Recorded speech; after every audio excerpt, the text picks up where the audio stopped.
100 ವರ್ಷಗಳ ನಂತರ ಸುಮಾರು 2125ರಲ್ಲಿ ನಾವು ಮತ್ತು ನಮ್ಮ ಕುಟುಂಬ ಸ್ನೇಹಿತರು ಎಲ್ಲರೂ ಸಮಾಧಿಯಲ್ಲಿರ್ತೀವಿ. ಅಪರಿಚಿತರು ನಮ್ಮ ಮನೆಯಲ್ಲಿರ್ತಾರೆ. ನಾವು ಶ್ರಮಪಟ್ಟು ಗಳಿಸಿದ್ದೆಲ್ಲವೂ ಅವರಿಗೆ ಹಸ್ತಾಂತರವಾಗಿರುತ್ತೆ. ನಾವು ಗಳಿಸಿದ ದುಡ್ಡು, ಕಾರು, ತಂತ್ರಜ್ಞಾನ ಎಲ್ಲವೂ ಇನ್ನೊಬ್ಬರ ಕೈಗೆ ಹೋಗಿರುತ್ತೆ. ನಮ್ಮ ವಂಶಸ್ಥರಿಗೆ ನಮ್ಮ ನೆನಪುಗಳು ಮಾಯವಾಗಿರುತ್ತೆ. ನಮ್ಮಲ್ಲಿ ನಮಗೆ ಅಜ್ಜನ ತಂದೆ ಯಾರು ಅನ್ನೋದು ಎಷ್ಟು ಮಂದಿಗೆ ಗೊತ್ತು? ನಾವು ಬದುಕಿದ ನೆನಪುಗಳು ಕೆಲವೊಂದು ವರ್ಷಗಳವರೆಗೆ ಉಳಿಯುತ್ತವೆ. ಆದರೆ ಕಾಲಗತಿಯಲ್ಲಿ ಇತಿಹಾಸವು ಮರೆಯಲ್ಪಡುತ್ತವೆ. ನಮ್ಮ ಫೋಟೋಗಳು, ಕಾರ್ಯಗಳು ಎಲ್ಲವೂ ಮರೆಯಾಗುವ ಕಸದ ಬುಟ್ಟಿಗೆ ಹೋಗುತ್ತವೆ.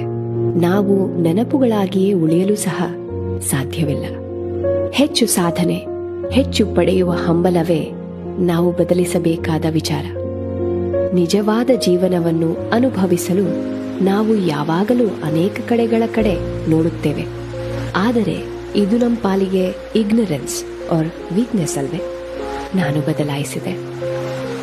ಹಾರುವ ಸಮಯದ ಜೊತೆಗೆ ನಿಜವಾಗಿಯೂ ಮಹತ್ವಪೂರ್ಣವಾದ ನೆನಪುಗಳನ್ನು ರೂಪಿಸುವಂತೆ ನನ್ನನ್ನು ನಾನು ಬದಲಾಯಿಸಿದೆ. ವರ್ತಮಾನದಲ್ಲಿ ಬದುಕಿದೆ. Let us be happy now, here.